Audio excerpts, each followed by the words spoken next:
Hey, good morning, everyone. Welcome to the Fair Housing Mobile Home Park listening session. My name is Douglas Strong. I'm the Fair Housing Manager within the Housing Policy Development Division. I've been with ACD since 2018 in various positions. For those who may find it's difficult to see me on your screen, I would like to describe myself. I have black hair, dark brown eyes. Today, my hair is slicked back. I'm wearing a yellow dress shirt. We have a group of folks from ACD with us today, but your main presenters will be myself, Douglas Strong, and Veronica Katayama.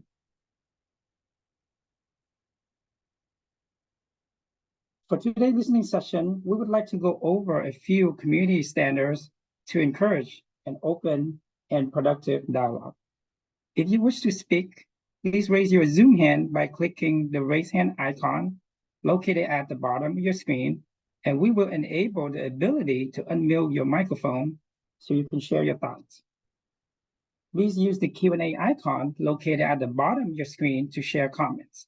If you want to stay anonymous, choose that option when writing your message. Also, the Q&A name doesn't quite fit this session because we won't be answering questions. We're here to listen to your input. We will be asking you some questions at the end of the presentation.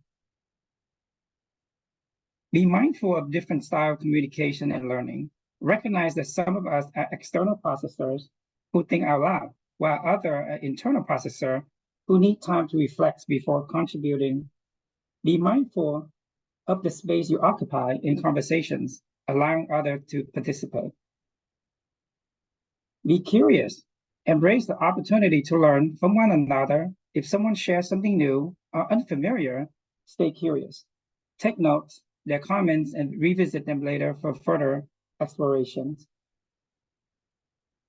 Use I statements during today's listening session when sharing your thoughts or experiences. Please use I statements. This approach fosters a non-defensive atmosphere and encourages constructive dialogue. For example, say, I don't understand, can you please rephrase? Instead of saying, you don't make sense. Help us explore and develop the fair housing impediment. Your firsthand or secondhand knowledge of mobile home parks experiences can help shape our goal for addressing impediments in the upcoming 5-year cycle. If you choose not to speak today, or if you think of something you'd like to share at a later point, you can always email us at aifairhousingreport@acd.ca.gov. We will begin by sharing an overview of the AI update timeline and our public engagement plan. Then we'll talk briefly about California mobile home park information. Finally, we will provide you with some questions and open it up for discussion and your responses. Additionally, we will launch the question as posed, allowing you to enter your typed responses that way if you prefer.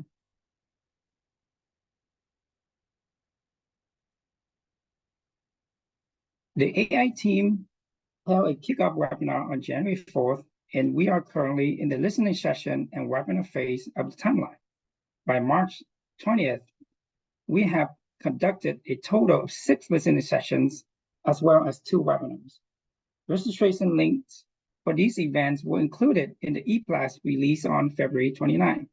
Additionally, registration links are available on ACD website.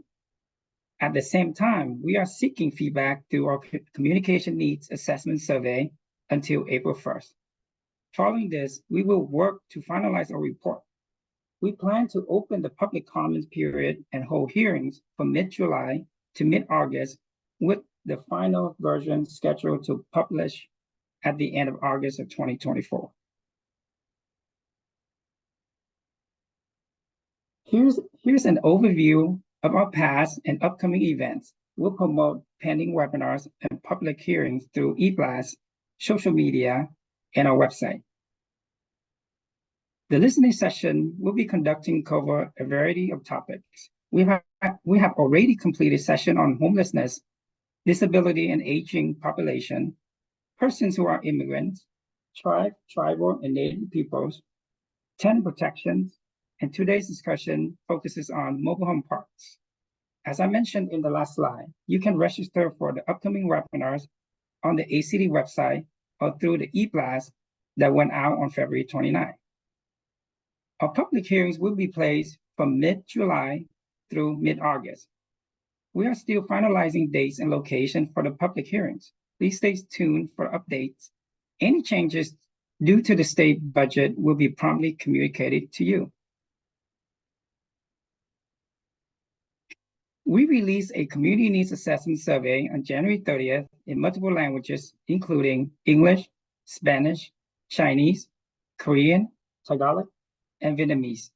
The survey will remain until April 1st, 2024. We encourage everyone to complete the survey and to encourage others to do the same. You can access the survey on ACD website. Simply visit the main page and select Begin Survey to choose your preferred language. We will continue to mention it during any public meeting held until April 1st of this year. And with that, I will turn it over to my colleague, Veronica Katayama. All right, thank you, Doug. Let me get situated here with the spotlight. All right. Okay. Hi, everybody. I'm Veronica, and for those who might have difficulty seeing me, I'm a white woman with brown hair pulled back in a ponytail today, and I'm wearing a dark green shirt. So let's take a look at some current data trends and existing conditions related to mobile home parks. So let's start off with some definitions. Mobile home parks are defined as any area of land or property that has at least two mobile homes, manufactured homes, recreational vehicles, and or lots that are held out for rent or lease. Mobile home parks under HCD's enforcement jurisdiction also include any subdivision, cooperative, condominium, homeowners association, and or other forms of resident ownership properties. If the resident-owned property initially began as a mobile home park that was held out for rent or lease and then later converted or changed its use, the property would still be recognized as a mobile home park under the jurisdiction and standards of HCD. Really quickly, I'm going to pause. Can people give me a thumbs up if you're able to hear me? I've seen a couple of comments of folks. Oh, okay. Thank you. So Tom, I see your comment in there that you're not able to get audio to work. I'm sorry. Keep trying, please. Okay. So moving on. So what's a special occupancy park? Special occupancy parks are any area of land or property that has at least two recreational vehicles, tents, camping cabins, camp cars, camping parties, and or lots that are held out for rent or lease. Mobile home parks that have a separate designated section for recreational vehicles and other special occupancies can also be recognized as their own special occupancy park. Special occupancy parks under HCD's enforcement jurisdiction also include any subdivision, cooperative, condominium, homeowners association, and or other forms of resident ownership properties. If the resident-owned property initially began as a special occupancy park that was held out for rent or lease and then later converted or changed its use, the property would still be recognized as a special occupancy park under the jurisdiction and standards of HCD.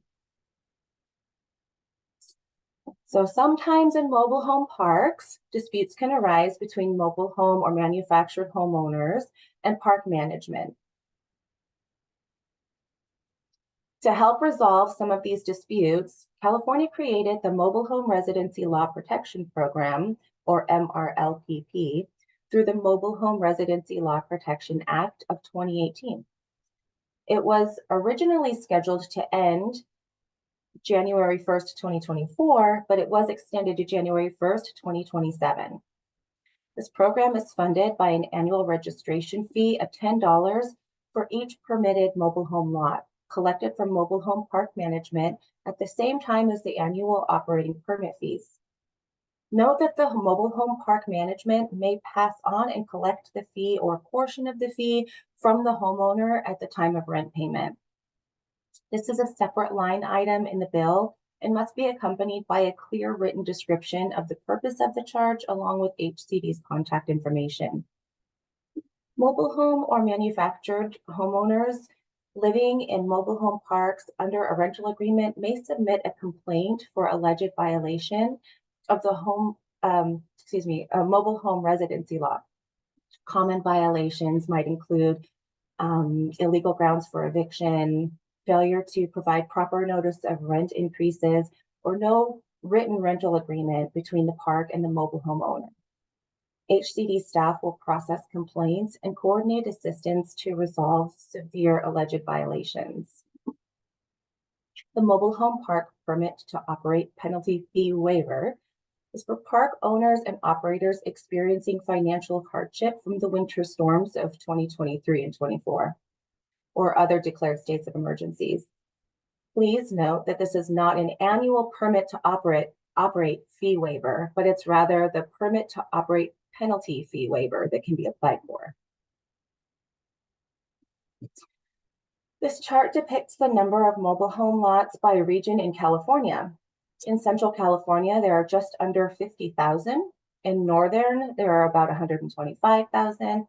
And in Southern California, there are just under 200,000 lots.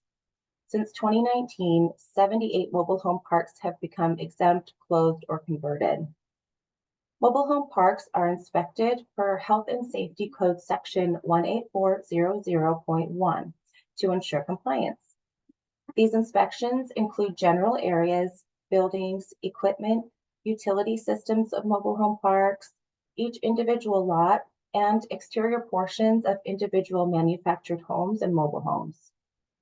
Notices are posted in advance of an inspection, and residents and park owners are provided with a guideline book. There are resources on HCD's website, including a resident information booklet and an operator information booklet, as well as legal aid and county community resources. There's a mobile home park maintenance task force pursuant to Health and Safety Code Section 18400.3, and this group of representatives consists of mobile home owners, mobile home park operators, local enforcement agencies, and representatives from the legislature, and it convenes every 6 months. So now we're going to move into the feedback and listening session. So on the next slide, we'll share our discussion questions, and we're asking that you provide us with your feedback in response to these questions.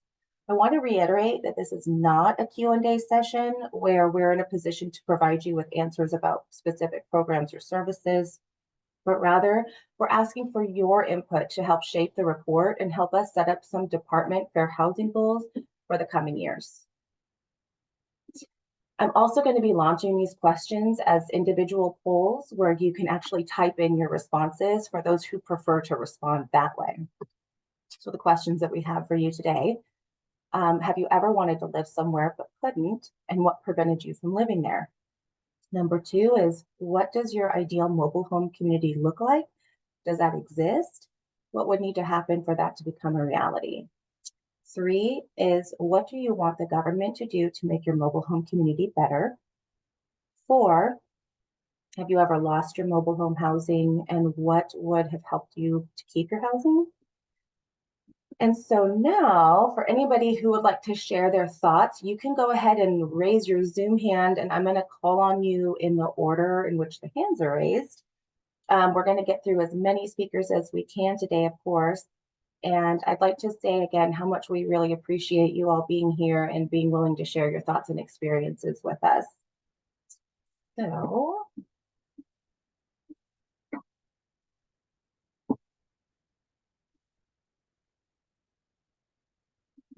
let's see here. Okay. First up, I hope everybody will forgive me, by the way, if I mispronounce any names. Milka, I'm going to go ahead and call on you. If you could unmute. Milcah.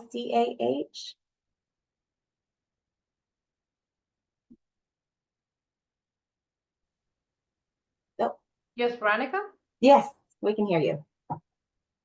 Okay. No, I didn't have a question regarding this. That was from earlier when we were first logging in. Okay. All right, thank you. Uh-huh.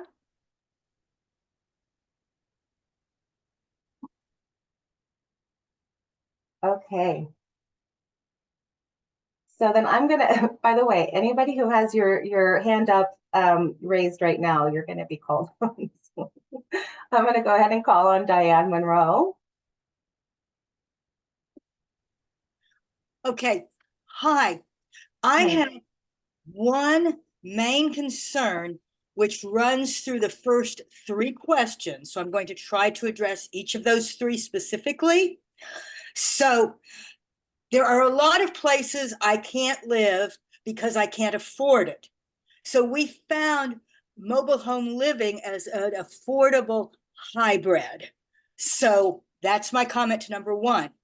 Number two, there are a lot of things I might like in a mobile home community, but my greatest fear, I'm a senior citizen, I live in a senior mobile home park, is that with corporations buying mobile home parks and then behaving in a, I'd call it an egregiously greedy manner to up price the rent and, you know, make onerous rules to drive people out. I'm afraid that I will be driven out of my home and into homelessness in my latter years. So my ideal mobile home community is simply a place where I can feel safe and secure for the rest of my life. And number three, what do I want the government to do? I want the government to protect that. And I'm not just speaking for myself. This is a trend all throughout California. Not all corporate owners, but many of them.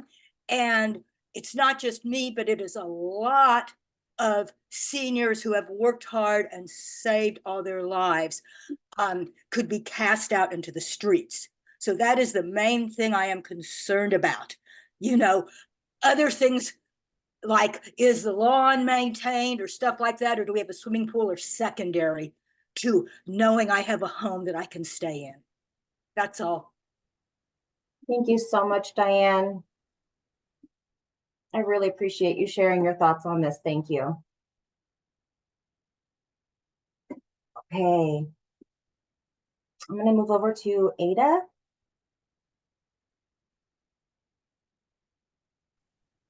Hi, I'm Ada Hand. I live in Southern Cal, and there are lots of places I've wanted to live and could not afford it. So mobile home living, as Diane mentioned, was something that I could afford, but I had no idea the risk I was taking when I moved in.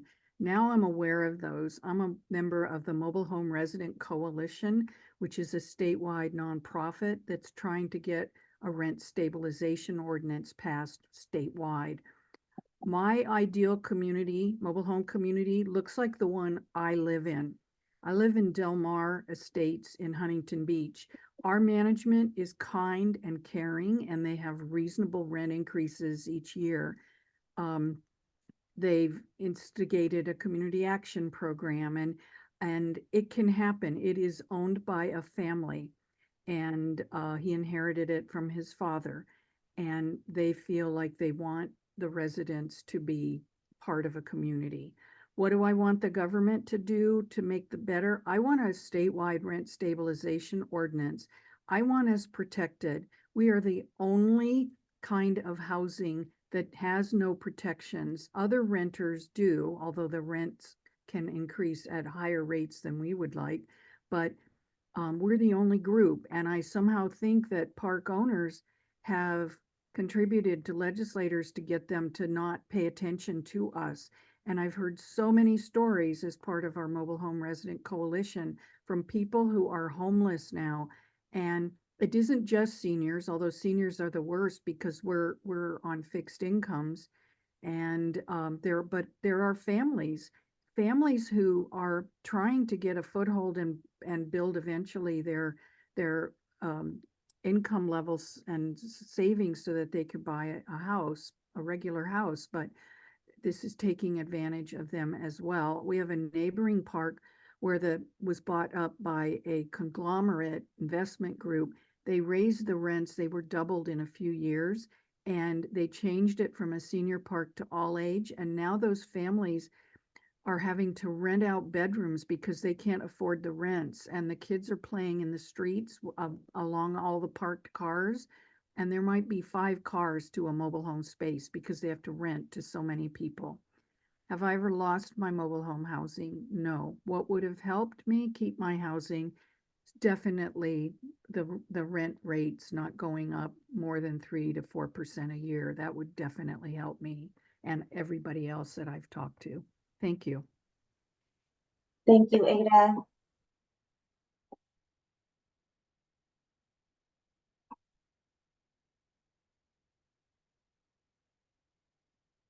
Okay, thank you for that. I'm going to move over to Joanne.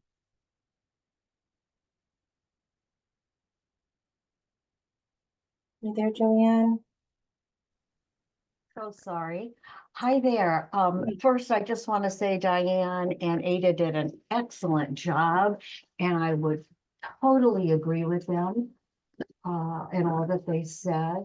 We're here in our mobile home park because we thought this would be a way for us to have a secure retirement home when we downsized. The issue with us having to rent the land is very concerning to me. I think an ideal mobile home community would look more like a partnership between management, the owners, and the residents, and not consistently having adversary positions. I feel very vulnerable that I live in a place where I cannot choose what time I want to use the spa or where I want to, that our dogs are restricted from areas where unrealistic rules are placed down. I think that for the government, again, I would underscore what Diane and Ada said, that if HCD could look for opportunities to include the residents in the running of their parks. We are homeowners. We have to take full and complete responsibility for our homes. Yet the area around our homes is out of our control. And we cannot just up and move if we don't agree with management. And what is moving forward as far as rents continue to increase in California. We have a lovely area of San Diego where we live. It would make a fabulous condominium complex. And I don't want that to happen. Thank you so much for allowing us to participate. Thank you, Joanne.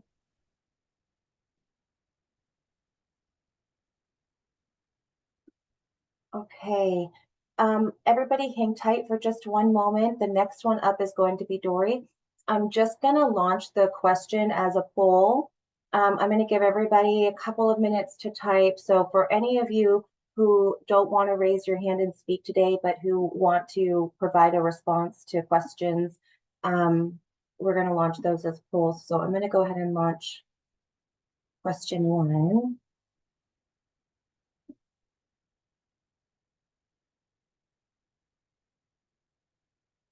So you should be able to see that now. And I'm going to go on mute for a couple of minutes. So I'll give you an opportunity to type.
just a comment on time. It's been a little bit over a minute, so I'll give everybody another minute.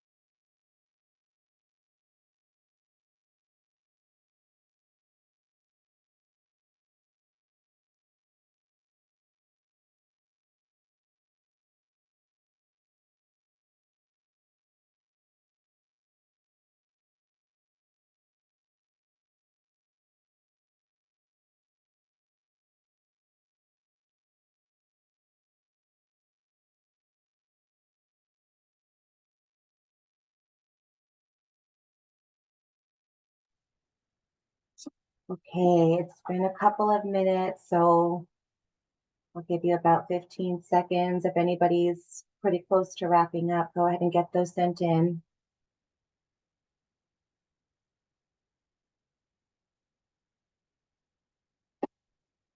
Okay. I'm going to go ahead and close it.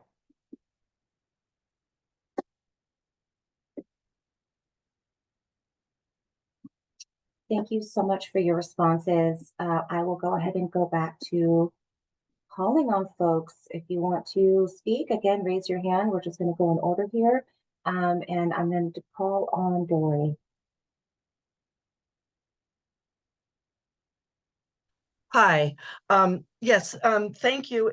Thank you very much. I'm actually a real estate agent. I live in Northern California in Butte County, and I'm speaking on behalf of friends, family members, and clients. And everything that Diane and Ada said is absolutely true. I have clients and people that can't get, they can't get into a mobile home park or are very unstable about getting into a park because of the increases in the the fees. Some of these parks raise their fees 10% a year. So, if it's $800, next year it's going to be 900 almost, so that is a real problem for seniors that are on fixed incomes and also families. So, rent stabilization is really needed. And, like I said, Diane said it very well, and I agree with that. And so that's really something that is the first thing, because people are happy to be in these parks and take care of them, and so the main thing is the affordability. That's number one. So that's it. Thank you. Thank you, Dory.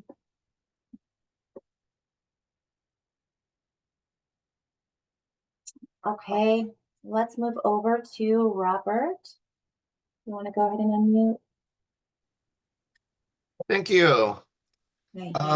I'd like to comment on number 2 and number 3. So having lived in a mobile home park and owning my mobile home for about 12 years now, what I found to be a big issue for us is the enforcement, or let's say better, the lack of enforcement on the park owner and the park manager to follow the MRL and do things according to the guidelines and hold their end of the responsibilities.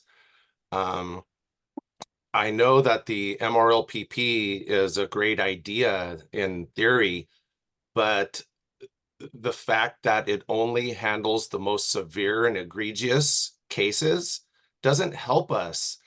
I think that the state should enforce every little detail and every little line in the MRL. What might be not egregious to the state of California or to the enforcement agency is something that affects our lives and we have to deal with. And as mobile homeowners, we're typically not on the higher end of the income scale. So it's very difficult for us to stand up against wealthy park owners and management companies and investors.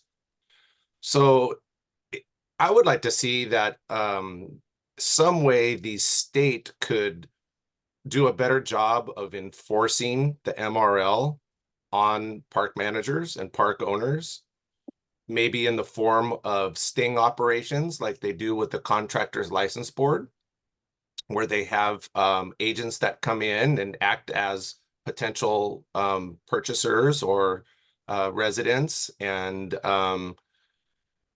things of that nature.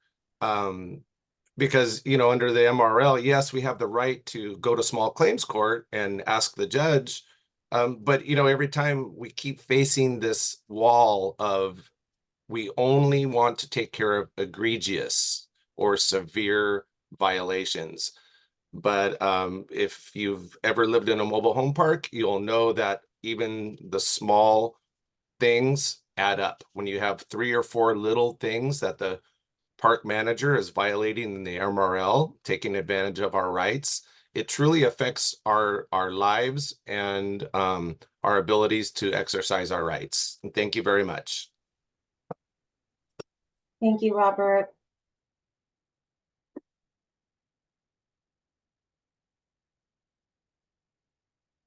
Okay, the next person I have here is Jose. You want to go ahead and unmute? Yeah, hi. Yeah, I just wanted to make some comments. Well, first of all, I'm Jose Sanchez. I'm from MH Action. We're a nonprofit organization as well. And I have to agree with the person that just spoke right now. I believe his name is Robert. So basically, I'm here to speak about the people I defend, and I'm also here to speak about myself, because I'm also one of those people that, to this day, being affected by, these predatory corporations buying up mobile home parks and raising up the rents. So the first question says, if I ever wanted to live somewhere but couldn't. Well, I would like to stay where I'm at now. The thing is that our particular mobile home park, which is the Elijah Mobile Home Park, got bought out by a company that was predatory. And basically what they did is they started bullying these elder people, these women, like these single mothers. And a lot of people did get bullied out of the property. And I just feel like they're violating the law, and in terms of, like, say for example, jacking up the rent, or like, say for example, some people live in mobile home RVs, and they were evicting the people just because they couldn't have a mobile home, just because they lived in an RV. I just feel like there's lack of enforcement here. They're not enforcing the existing laws, and I feel like what Rara was saying about sting operations is a great idea. We just gotta stop allowing these corporations to stop, like, putting people out on the streets. Um, my question also is, the particular landlord that bought this property is actually, he's been working without a, I believe it's a HCD, it's a license. So they basically didn't even have the permission to ask for rent, yet they were asking for rent. So it seems like nobody's policing these landlords. So I would like to kind of like emphasize that it's very important to, educate the people on how to report these incidents, or, like, because a lot of them, they're not, following the MRL or anything of that nature. And that's pretty much it. Thank you, Jose. Thank you very much.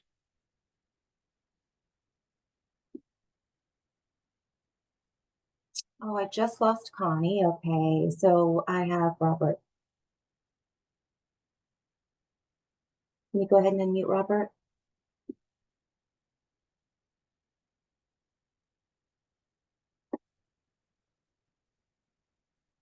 Robert Jerome?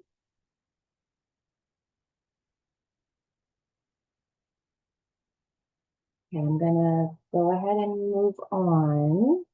I don't know if you meant to have your hand raised or not. I'm gonna move over to Barbara King. You want to unmute Barbara?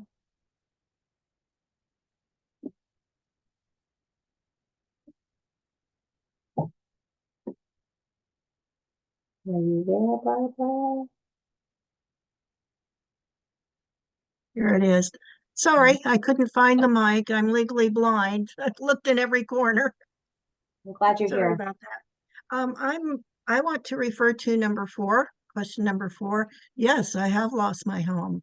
I was really thrilled when I was able to buy a home, and I live in Southern California, and the wonderful community that Ada was referring to, and I bought it in 2008, and in 2010 I was laid off.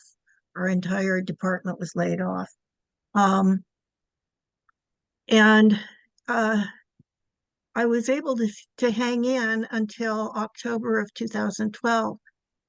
If the mobile homes were treated like an actual home, I may have been able to get myself together in order to keep my home, but I lost it in the course of 3 months when I could not make both the rent payment and the mortgage payment at the same time. And I was devastated. And currently now I do not own a mobile home. I rent a bedroom and a bathroom in a mobile home park. So I'm glad to be back here, but it was devastating to lose my home, and I really have not recovered from that financially, you know. But I'm doing the best I can. So thank you very much.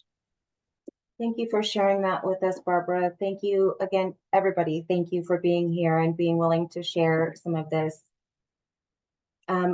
I'm going to pause here for just a moment. I'm going to go ahead and launch question number 2 as a poll. And just like before, I'll give everybody a couple and a half minutes if you want to type in a response.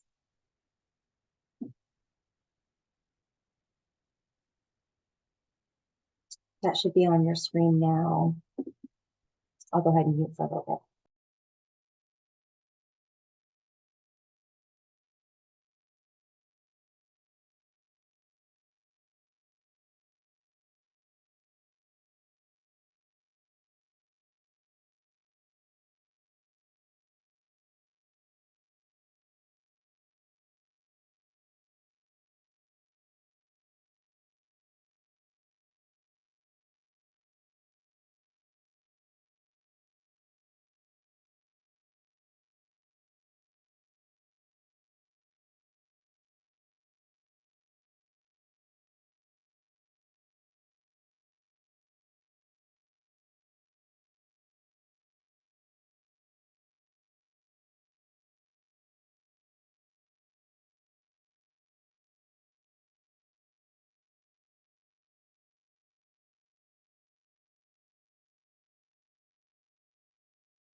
Just a quick time check. It's been about 1 minute and 30 seconds.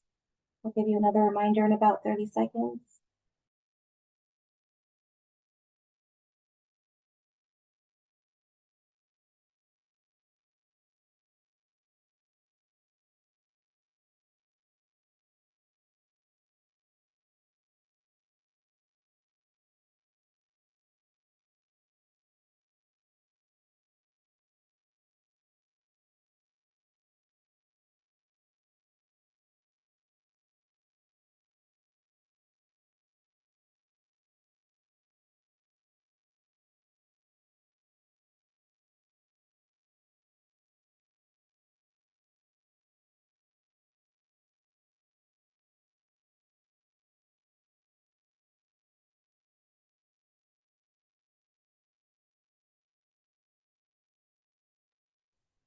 Okay, so let's give it about 10 seconds for anyone who wants to hurry and submit.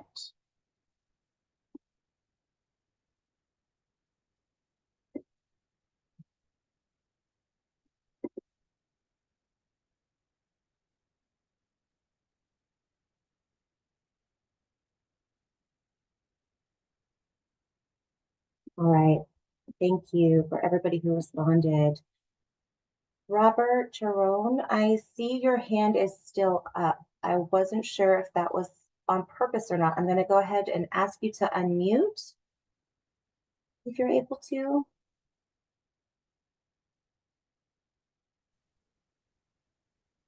Looks like you unmuted. Are you there?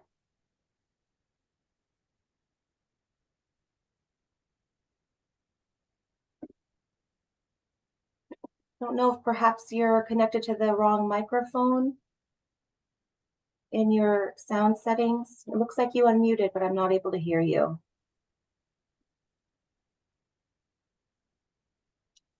I'm going to keep you in the queue. If you want to stay in the queue, keep your hand raised. And then I'll go ahead and call on you again. Lorraine, same thing. You're still in the queue. Are you able to unmute? Hello, I am. Hi. Hi. So thank you so much for this opportunity. My name is Lorraine Lopez. I am an attorney here at Western Center on Law and Poverty with a focus on mobile home parks. And I'm so happy to have heard from other folks, including residents like Ada. We have worked with Mobile Home Residents Coalition. And a lot of the points that folks are making here bear throughout the state. We're a statewide support center, so we hear from folks all over the state who are residents and legal advocates working on behalf of mobile home park residents. And I think one thing that a lot of folks have alluded to here is that mobile home parks are being bought up by a lot of corporate owners now as lucrative investment properties. They, all you need to do is kind of do a Google search and you will see many, many articles on how lucrative these types of investments can be for investors, which results in a lot of the unfair practices that you're hearing as far as like unfair rules, folks kind of losing control over the ownership of their homes, like we just heard. And the unfair rules really speaks a lot to fair housing issues because a lot of these mobile home parks, the residents are part of many, many protected classes, whether you're speaking of seniors, national origin, familial status. A lot of these rules are particularly targeted to those classes. So things like shutting down recreation areas, shutting down laundry facilities, which make it difficult for people with disabilities to do their laundry on site, instituting unfair rules for folks who are who are farm workers. A lot of these mobile home parks are also in our farming communities, and this is where our farm workers and the folks who pick our food work, and they're not allowed to leave their shoes on their porch so they don't track pesticides into their home. They're not receiving notices in other languages besides English, and there's not a lot of oversight over those issues. The other thing is there is too much control by mobile home park owners over the sale of homes or even inheritance of homes. So, the reality is that folks in these parks, especially residents who have been living there for a long time, can't take their homes with them. So it's not a matter of if I'm being evicted or if I pass away, someone just needs to take my home off the lot. That doesn't happen. The mobile home park owner gets the opportunity to approve who you're selling to, and they have a say in that. And very often it's very unreasonable, the restrictions they put on who can purchase the home. So folks end up losing that home. And again, because as many folks have pointed out, it's not treated like real property. It's not treated like someone's house. So folks lose whatever little equity they have in those homes. And for a lot of folks, this is their only intergenerational wealth. And I have heard from a lot of folks who inherit homes and can't move into them, can't do anything with them because the park owners will refuse to let them to live there. Or even to sell it to somebody else. So it becomes a really big issue that there is a lot of control over what we're calling someone's home, but really isn't, because we're not treating it like a regular home. So that's a big problem. And the other thing that everyone has underscored, including the various nonprofits and resident organizers that have been giving their comment here, is that there's no real enforcement by the government. And that's really needed at this point. It can't be left off to residents to band together, even though that's great and they should be doing that, right, to enforce their rights. But at some point when legal action is needed, it is very difficult to find attorneys to do this work. There's not enough attorneys helping low-income park residents to bring these lawsuits, and shouldn't have to come down to a lawsuit to enforce your rights. There should be some sort of oversight and something in between before having to go to the extreme recourse of filing a lawsuit against a park owner. And that's what we're seeing happening in Northern California, Southern California, and the Central Valley, is folks are really struggling to find someone to help them vindicate their rights. So there really does need to be a lot more oversight. And I know, just coming from a policy side, that there have been a lot of budget shortfalls for HCD, and that has been cited very often. But then that means that HCD should be advocating more strongly to have the funds necessary to build out enforcement, and to have the funding necessary in order to be able to do this. That's all I have. Thank you. Thank you, Lorraine. I appreciate your comments.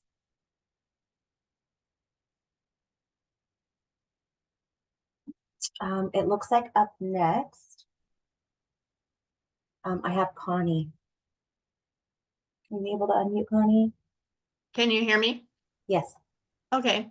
Thank you. I have a little bit different perspective. I own a mobile home in Desert Hot Springs, California. It's just a little bit north of Palm Springs. And we homeowners own the lots that we live on. So we have a homeowners association that we pay into that takes care of the common areas and all of the expenses of the park. We have a 5-member board that is voted in. And our association fee right now has gone up to $300 a month. And I know in most places that's low, but also there are not very many mobile home parks who own their own land. However, we have just recently had to do a special assessment of almost $1,500 because HCD came in and made some requirements on us that are law, but they had been working fine for the last 45 years. And all of a sudden they're not working fine. But because it's the law, we had to do it. We've been working closely with them and we have a good relationship, I think. But things happen and it costs a lot of money to maintain a nice community. And ours is a nice community, even though our town itself doesn't have the greatest reputation. The closer you get to Palm Springs, the higher up the rents and or HOA fees go. But I prefer that we were, as homeowners who own our own land, back under the oversight of the city and be able to apply for things at the city as needed and that type of thing. We have people, we're a 55 and older park, and we do have people who live strictly on their Social Security. And someday, yes, that's probably not going to be enough because Social Security doesn't keep up with the cost of living. But for most folks, you know, we try to keep it down, and therefore our reserves aren't as high as they probably should be. And our homeowners complain that our reserves are not as high as they should be. But, you know, it's either try to maintain lower fees or try to maintain our big reserve account in case anything happens. It's just expensive any way you go, but I prefer that the government not, the HCD level of government not rule our homes, and that we are ruled like the city, like anyone else in our city and any other home. Thank you. Thank you, Connie.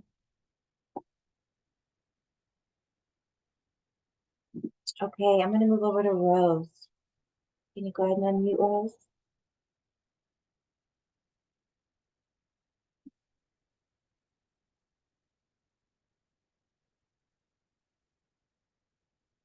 Looks like you've unmuted, but we don't hear you.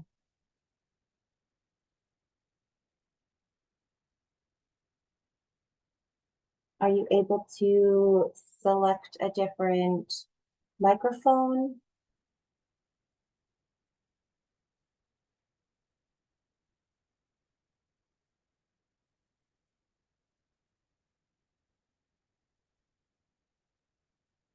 Okay, Rose, I'm going to keep your hand raised in the queue in the event that you want to try again. But for right now, I'm going to move over to Dylan. Dylan, do you want to unmute? Yes, hello and good morning. My name is Dylan and I'm a local mobile home park rent control administrator in Ventura County here in Southern California. So my views on this reflect my personal experiences and not necessarily the position of the county of Ventura. But we do have a strong rent control ordinance that really seeks to balance the interests of both residents and park owners. And we have 25 mobile home parks in our jurisdiction. Over the past several years, I've seen around 3 or 4 of these change hands from private families to corporations. And I don't know the reasons for this, but it could perhaps could be due to the high property values and a desire to cash out while values are high. And this trend is understandably concerning for residents, as some corporations may be less likely to work directly with residents if there are issues with being able to afford rent increases. Second, my role is limited in that health and safety enforcement is HCD's responsibility. And for this, the new Mobile Home Assistance Center has been very helpful to us in being a central place to direct residents to who may have complaints about park conditions. However, a challenge has been enforcement. Now, I understand there are many parks and limited resources, but a primary complaint I've heard is that residents feel complaints are not fully and thoroughly investigated, preventing resolution of certain issues. But my office continues to look for ways to cooperate and collaborate with HCD on a local level. Those are my comments, and thank you for the opportunity. Absolutely. Thank you so much, Dylan. I'm going to try to call on Rose again. Do you want to go ahead and unmute?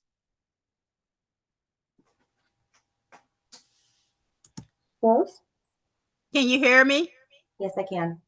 Okay. All the comments have been excellent that I've received. After this webinar, will Dylan and Lorraine provide their information so that if we need to reach out, we can? And I'll just pose the rest of my questions to them, since I believe at the beginning, someone stated that they can't make references to anything as far as where to get assistance on specific items like funding for repairs or any other concerns, like if we need to confirm if our utility bill is actually ours, because sometimes mine bill is extremely high, and I just said there's no way I could possibly have a $300 electric bill. So I will reach out to Dylan or Lorraine to try to get those issues addressed. Okay. But thank you. Any other? Oh, okay. But thank you for going back to me anyway. Of course, absolutely. We'll do what we can to get you in contact with them, if that's okay with them, of course.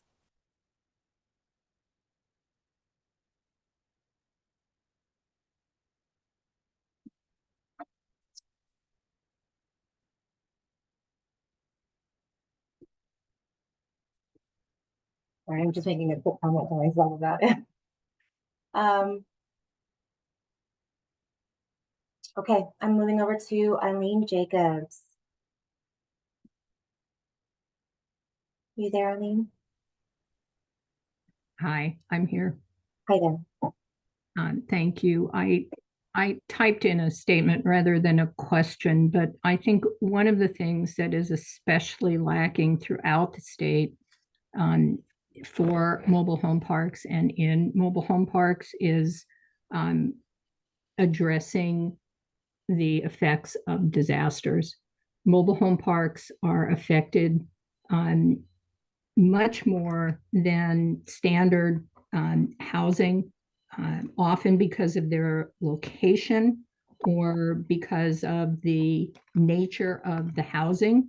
And it seems that there should be plans in place to assist mobile home park owners as well as mobile home owners when they are affected by disasters, displaced by disasters, need housing assistance related to disasters. And it doesn't seem like there's any coordination between the state and the state HCD and state OES, Office of Emergency Services. And it doesn't seem like there's any coordination between the state HCD and OES and FEMA. And I think that's an area where we know that mobile home parks have suffered greatly in disasters and unfortunately will continue to. And I think there needs to be considerably more planning and assistance made available. And I think that's something that you should have on your plate and pull together a group of knowledgeable people to help figure out a good plan.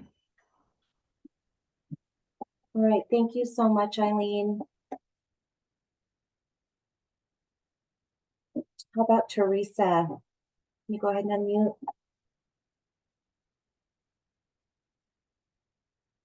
Teresa Ramos?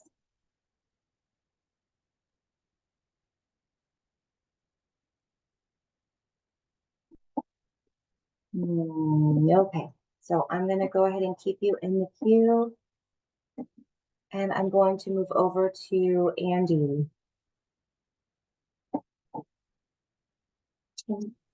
All right, I think I'm unmuted. Yep. Thank you for allowing me to respond. I just wanted to kind of make a counterpoint. A lot of great points being made here today. I just kind of want to comment on number 3 about government action to make a mobile home community better. And I think the response also might address some of the questions about I think it was called corporate, but let's just call them larger, more capitalized owners of mobile home parks throughout the country. I represent dozens of mom and pop size mobile home park owners and operators, as well as resident owned community as well.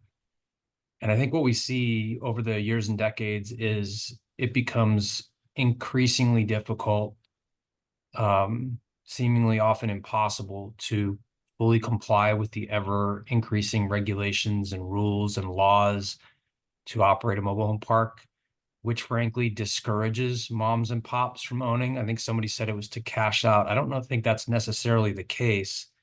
I think moms and pops would very much be happy to remain mobile home park owners if they could do so without fear of not being able to comply or losing their family's nest egg because of lawsuits and things like that. So the only real option is to sell to a bigger and more capitalized park owner who has compliance departments and legal teams and so on and so forth. And unfortunately, that all trickles down to rent, because in order to afford all that compliance and all the legal defense and so on and so forth, it has to be paid for. And the way it's paid for, frankly, is through rent. So it's a bit of a vicious cycle.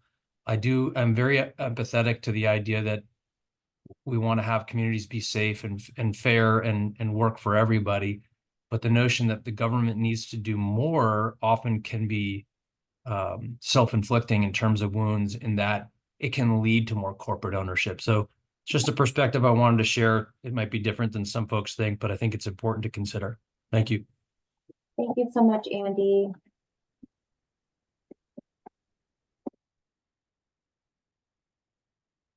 Okay, I'm going to pause here for just a moment. I'm going to go ahead and launch question 3 as a poll. Same thing we've been doing. I'll give it a couple of minutes. Go ahead and launch this. And for anyone who wanted to provide a typed answer, do so now. And I'll let you know when about a minute has passed.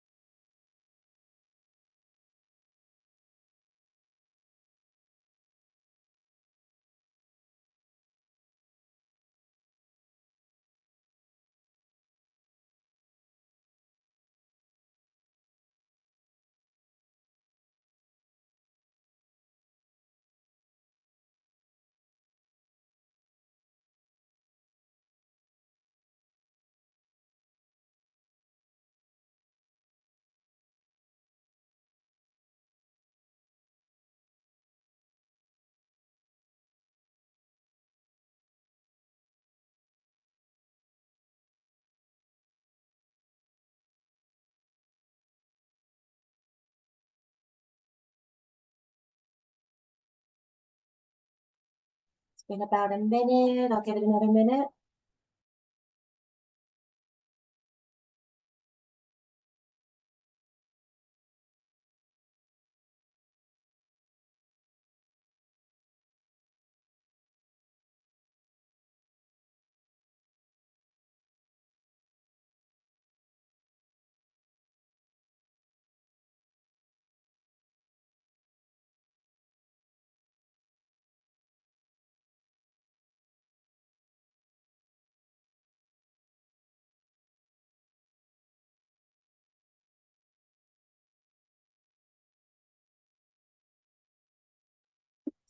I'm going to give it about 30 more seconds on the question. After which, when we get back into the live chat, I'll go ahead and be calling on Kaylee just to prepare you.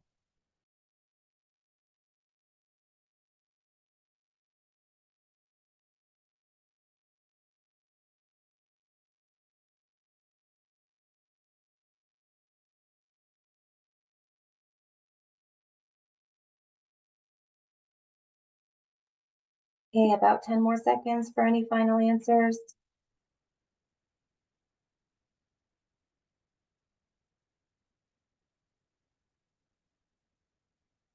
All right, thank you. Thank you, people who responded. Thank you. Okay, let's move over to Kaylee. You want to go ahead and unmute Kaylee? Can you hear me okay? Yep. All right, thank you for letting me speak. So I do work at HCD, but you know, I also had an elderly grandmother who lived in 2 different mobile home parks at a point in her life, and they absolutely could get predatory, um, especially in situations where because she immigrated to this country a long time ago, so she didn't speak English all that great. She had other, you know, things going on that would be taken advantage of.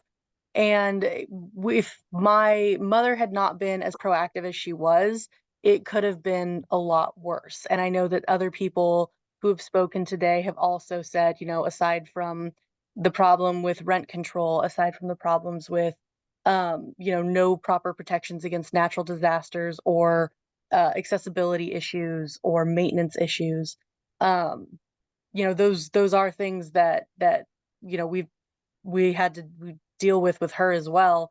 And I will say I think that you know, a lot of these mobile home parks that are participating in receiving any sort of state or federal funding, they really should be undergoing much more rigorous compliance reviews on a much more frequent basis. Other, you know, branches of government that have those sorts of checks and balances in place tend to do triennial reviews. So every 3 years, some do every 5 years, and they're intensive. They say, you know, show me that you have all the proper permits, show me that you have all the proper titles and licenses. They do application reviews to make sure that certain demographics aren't being denied at a higher rate than others. They do spot checks on facility, like, you know, physical facilities, and say, okay, you need to show me XYZ number of you know, units to make sure that they are up to code and up to the, you know, standards, they've been properly maintained. And usually there's also some sort of civil rights review requirement that says, have you posted your non-discrimination clause? Have you posted the processes that if somebody is experiencing discrimination, they are able to file a complaint, and that information is readily provided and easily available. It's not something that your residents would have to go looking for. These are all things that, like, we really should be checking for more intensively, because, you know, I know that makes some people feel like the government's getting in there, but if we're providing funding, then we should be making sure that that funding is being properly used. Absolutely. Okay, thank you so much, Kaylee. Was there anything else? I don't know. That was just my 2 cents on the matter. All Thank you right. for letting me speak. Of course. Thank you for being here. I'm going to move over to, okay, Anne Marie just dropped off. I'll move over to Tom.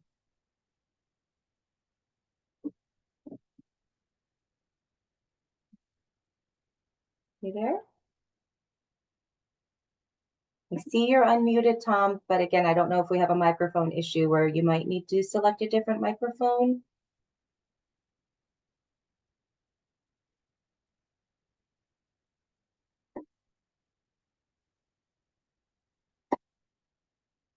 Okay, I'll keep your hand up so that you're still in the queue.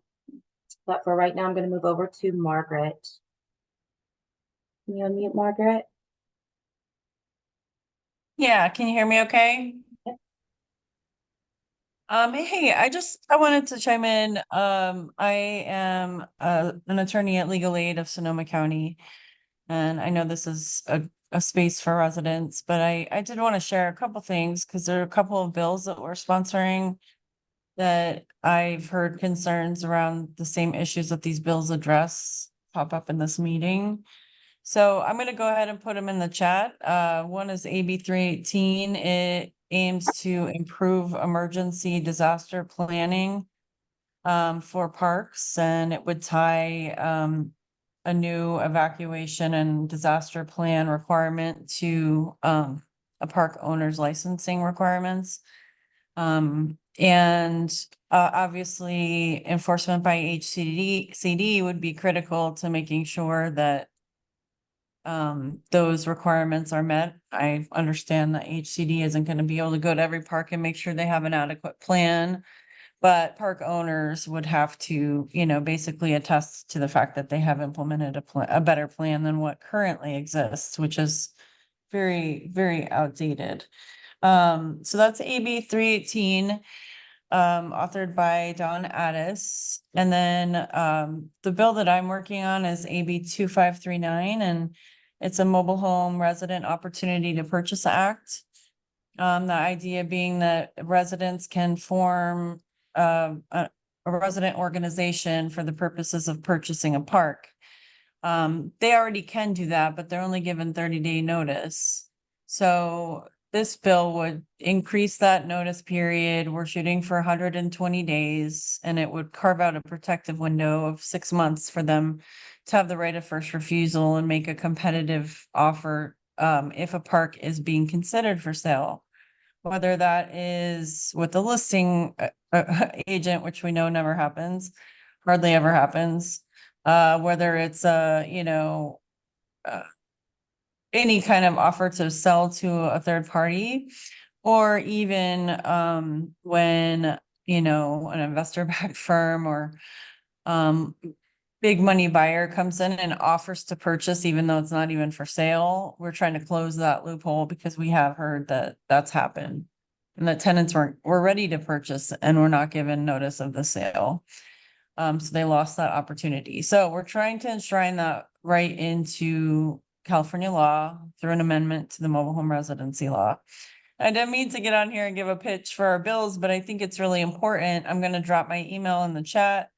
There are a lot of other mobile home bills this year too. And there's ways to get information on those bills. Western Center on Law and Poverty is a good resource too. I'll drop my email in the chat. If any of you have questions, or if you have an organization locally that you think might be interested in these bills, just shoot me an email. And thank you all for your time, and thanks for your work on this. Thank you, Margaret. I'm going to try Tom again. Are you able to unmute and talk to us, Tom? I see that you unmuted. I'm not sure that you have the correct microphone selected still.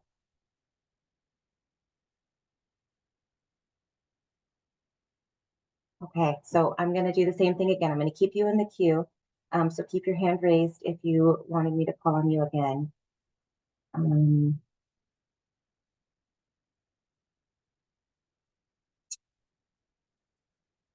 I have Nicole Mendoza.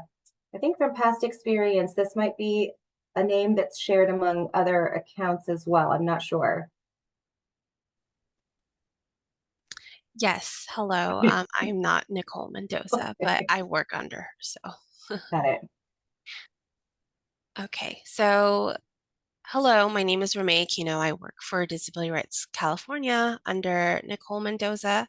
I wanted to bring up a concern from my own experience living in a mobile home park as a child that relates to questions 2 and 3.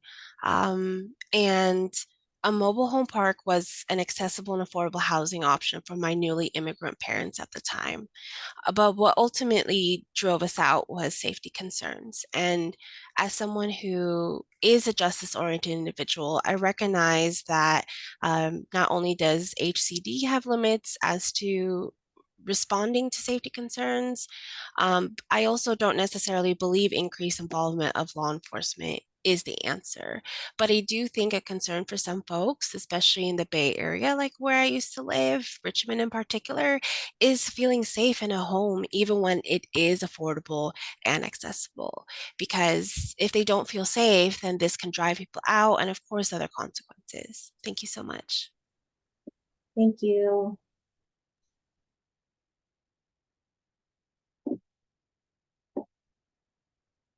Okay. Anne Marie.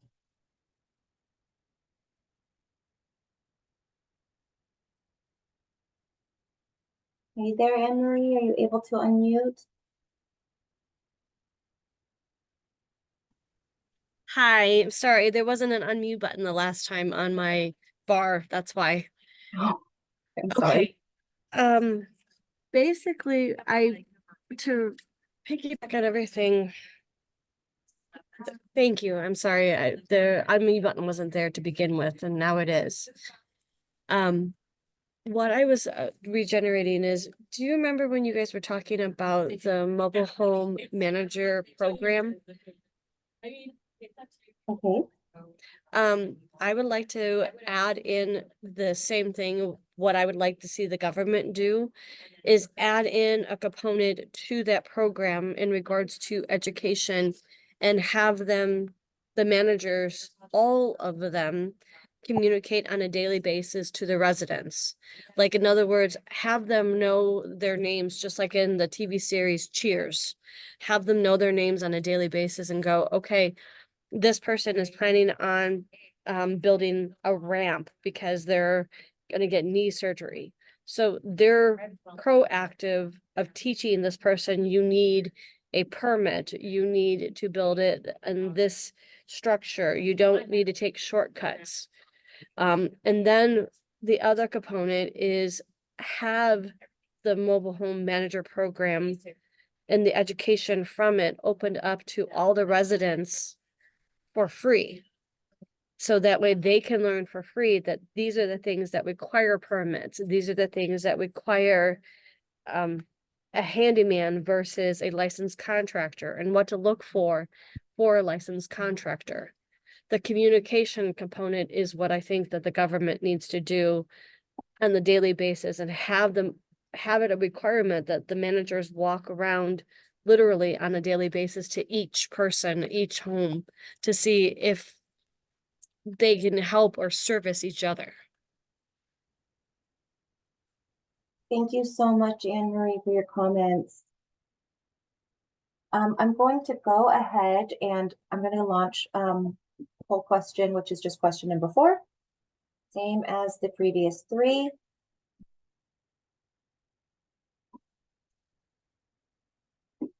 So I'll go ahead and mute myself and I'll let you know when about a minute has passed.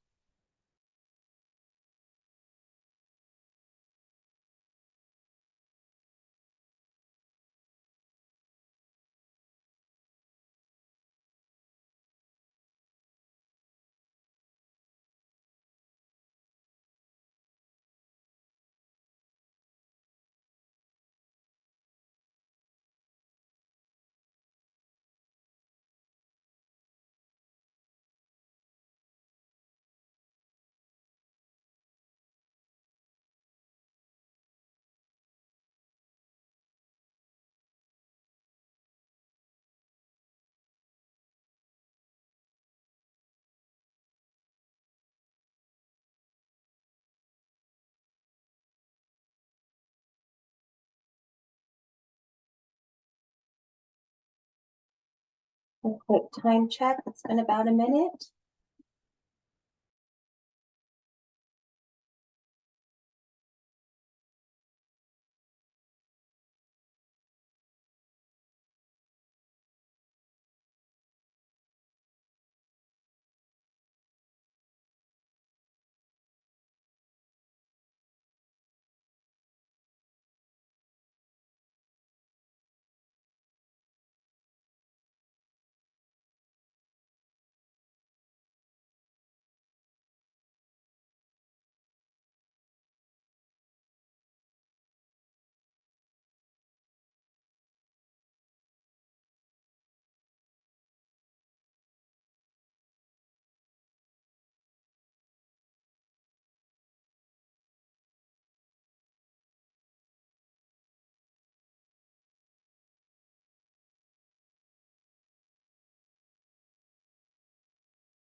It's been about 2 minutes. I'll give it a few more seconds.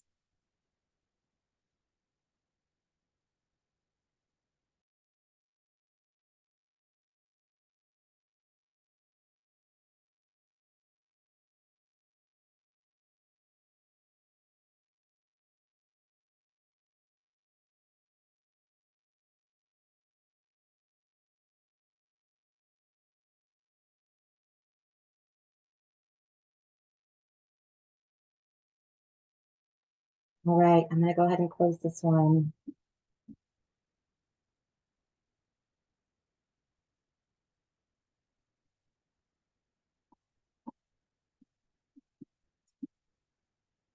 Okay, I don't see anybody with their hands currently raised. So unless anybody has any further comments, I don't want to end before people have an opportunity if they wanted to say anything. In response to Anne Marie, there is a park manager training program that's under development. And if you go to the HCD website, on the front page, there's a blue bar across the top, and it says there's an option for signing up for emails. If you do that, and then you go ahead and enter your information, and it gives you options at the bottom for what types of e-blasts you want to receive. You can select the one under manufacturer mobile homes, and then you'll receive e-blasts for that, which would include the park manager training program e-blasts. So I want to let you all know about that. And I'm going to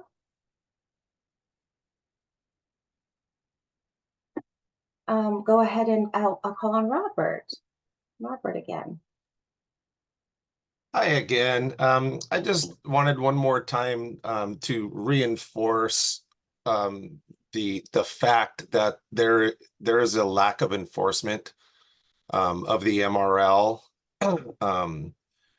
Currently, to file a lawsuit or go to small claims court in order to enforce the MRL on a park owner or manager it's unrealistic in the real world. And that would be nice for some kind of a task force or some way that the state of California could enforce the MRL when the park owners violate our rights without having to risk our money and our homes by trying to file a lawsuit against, well, in our case, in our park, a very, very wealthy park owner. And so as mobile homeowners, we're definitely outgunned. And that's it. I thank you very much. Thank you, Robert. Okay, just a quick time check. I wanted to let everybody know we've got about 8 minutes left. So I've got people, 4 people with their hands up right now. So we just want to sort of stay aware of time. And I'm calling on Rose.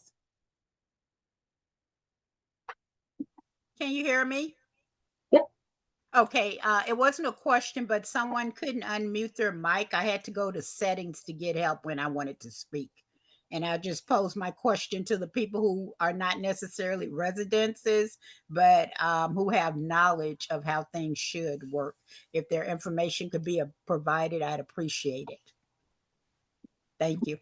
Thank you, Rose. Okay, and how about Lorraine Burns? Hi there. Can you hear me? Yep. Fantastic. I am a resident in Ventura County, and we also have a little group in our park to try to help one another because we are one of those parks that used to be mom and pop, got sold to a very high money person, and the only way I can explain our management here is it's bullying. I mean, there just is no other question about it. I filed a complaint with MRLPP last March, and we are finally getting to the point where they are actually going to file the complaint. We had a whole bunch of people in the park with us, and when the attorney told us, now, just in case you don't know, if you lose this case, you will be responsible for the management's fees, attorney fees, court fees, all that sort of stuff. Well, that bumped everybody but three of us out of it. Three of us are stupid enough just to stay in it and say, to heck with it, we're going to go for it. But I think that's an important thing that we need to fix in the MRLPP. We shouldn't have to pay for the manager's thing if they've got a high and mighty attorney and we have, you know, the best we can get. Another real quick question. I know that we're not supposed to have questions, but how about this comments? Insurance is a real problem here in California. I am a realtor also, and all my clients are losing theirs. In fact, I just got a notice on mine that I'm losing my insurance too. There is nothing more than the state insurance, and it covers virtually nothing. I mean, it doesn't even cover the cost of the mobile home. Is there anything being done about that? And if so, where can we write help? Where can we do something so that all these people get insurance again? Well, as I said previously, we're not in a position that we're able to answer any of these questions today. Can you send that question over to us if you'd like to the AI Fair Housing Report? Yes. Mm-hmm. At hcd.ca.gov. I will. Okay, thank you so much. Okay, just again, in the interest of time, we've got about 4 minutes left. So let's talk to Doug. Doug Johnson. Hi, good morning. Doug Johnson with WMA. We represent the owners and operators of mobile home parks throughout California. Park owners provide the most attainable housing in California. The vast majority of our members are good, responsible property owners. They care for their residents. Harmful measures like rent control and right of first refusal are not going to help things. They're only going to make things worse. Mobile home parks are already extremely overregulated, and adding more to the mix is just not going to help us continue to provide attainable housing. Thank you. Thank you, Doug. Okay, and probably the last person we'll be able to call on is Alexa. Hi, all. Thank you for your comments and sharing your experiences. It was really great to hear from everyone today. I'm a planner for San Diego County, so trying to continue learning more about people's, experiences and how we can create and shape programs that are responsive to that. Mine is just more of a comment. Sorry to take up the last of the time, but I wanted to remind everyone that today is the last day to vote in the California presidential primary if you're able to. This is separate from my role, but I just wanted to remind everyone of that importance, and hopefully that we're all able to make these, interests and other issues that are important for our communities known in that way as well. And thank you for HCD for holding this listening session. Thank you, Alexa, and what a fantastic reminder.